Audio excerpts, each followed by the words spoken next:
Hey everybody, Jacob here at Jubilee Farms, out here getting some work done on this snowy Saturday in February.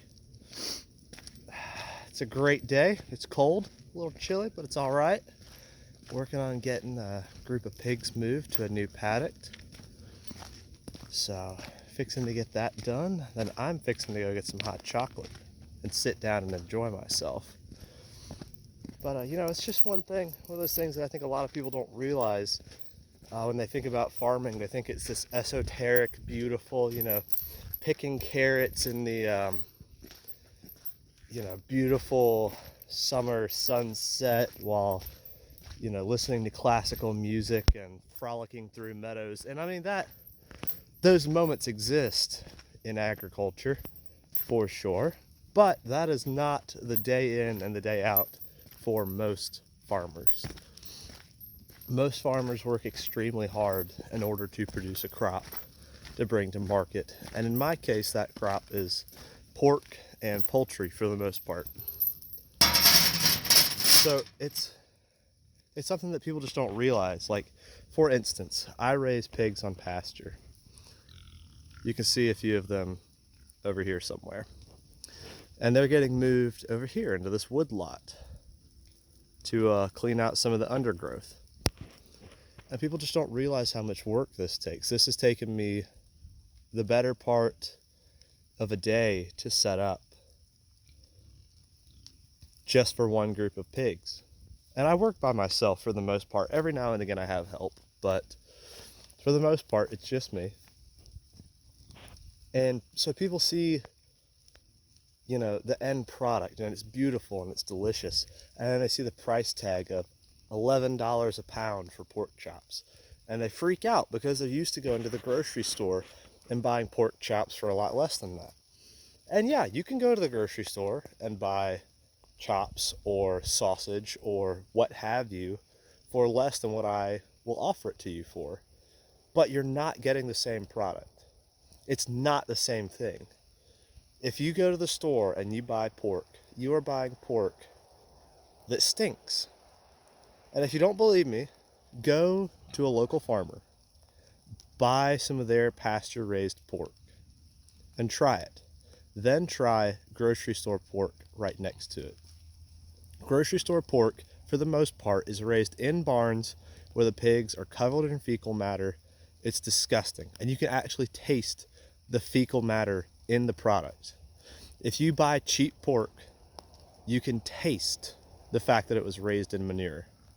And it's disgusting. And I don't want to eat that. And I wouldn't offer that for sale. And so you have this work. You have this choice. You can raise pigs in a barn and it's easy and it doesn't take that much work. Or you can raise pigs on pasture and in woodlots like this, where it's beautiful. They have this beautiful environment to live in every day. It's gorgeous. And they produce a gorgeous product. But it costs money because it takes time and it takes work and it takes more manual investment than raising animals in a barn does. So I just wanted to just give you a little update, a little talk about that. It's about understanding value and what you value and where value comes from for you. To me, I value the quality of the animal's life and well-being. I value my quality of life and the work I get to do, and I value our environment. So I want to take good care of all three of these things.